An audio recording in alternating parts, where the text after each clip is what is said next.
nous souffrons aujourd'hui du risque de la partition de notre pays, ou même de la confiscation d'une petite partie de notre pays par le Rwanda. L'intangibilité du territoire national ne doit pas être dans les matières intangibles. L'intangibilité.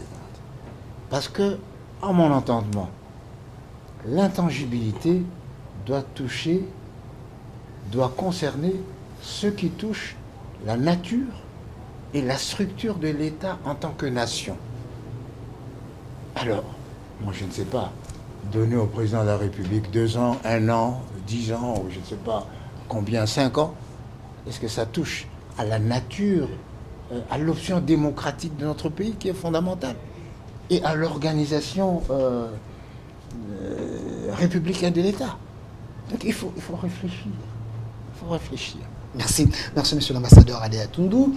Madame Marie-Josée, il faut que je précise que vous étiez candidate à la présidence de la République de 2018 et 2023. Vous êtes initiatrice d'une philosophie, la combolisation, je ne sais pas si c'est ça. Madame Marie-Josée, le sujet d'aujourd'hui, 64 ans après l'indépendance, la classe politique congolaise est-elle improductive? La première question que j'avais posée à mes invités, est-ce cette classe politique, elle est mature ou pas? Et la deuxième question, pourquoi chaque régime veut toujours le changement de la Constitution? À qui profitent ces changements? Bonjour à tout le monde d'abord, je m'excuse pour le retard. Et je dois vous avouer que je me réjouis de me retrouver sur ce plateau devant ces éminents professeurs, ambassadeurs. Et nous, au centre de cela, pour nous, c'est vraiment une fierté. Et répondre à cette préoccupation, je pense que j'irai directement à la deuxième question qui répondra automatiquement à la première. Je me réjouis de cette question. Pourquoi? Parce qu'en fait, c'est notre combat. La rupture du système de prédation par la combolisation pour la renaissance de la République démocratique du Congo.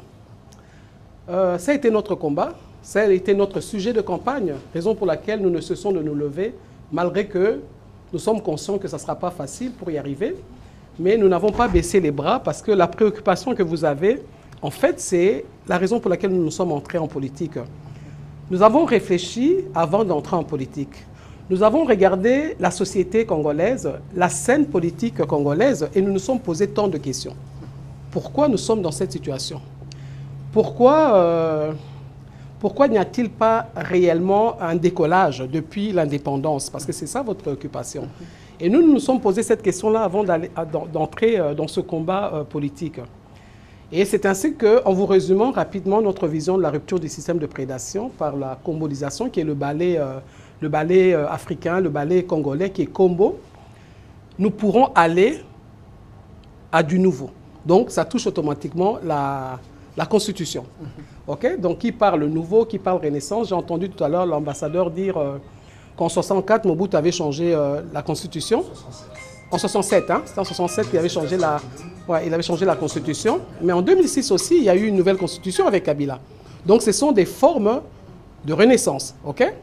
Alors, nous avons tout simplement compris que, en fait, tout vient du départ. Tout vient de la première naissance. Le Congo a connu une première naissance, l'État indépendant du Congo. C'est là que nous avons commencé à exister comme un État. C'est là que nous avons commencé à exister comme un pays, comme une nation. Mais qui a donné naissance à ce pays-là, à cet État-là? Ce n'était pas nous. Je crois que l'histoire, tout le monde la connaît. Ça vient de la conférence de Berlin, jusqu'à ce que notre mère, Léopold II, donnera naissance. Je dis toujours le père, c'est la conférence de Berlin. La mère, c'est le roi Léopold II. Et c'est ainsi que le Congo naît, l'État indépendant du Congo. Moi, je dis toujours, l'état d'esprit qui a donné naissance à cet État, c'est l'état d'esprit de prédation. C'est pour ça que je parle toujours de la rupture du système de prédation. Donc, la prédation dont je parle vient de la première naissance. Et malheureusement, malgré l'indépendance, en 1960, cet état d'esprit de prédation s'est perpétré à travers nos dirigeants. Et c'est ça le vrai problème.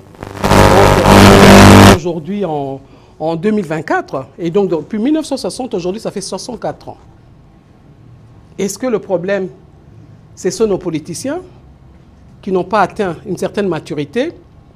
Moi, je tournerai plus autour de cela parce que c'est ça la vraie question. Vous avez posé la vraie question parce que selon notre compréhension, il y a eu un problème de maturité, selon notre compréhension.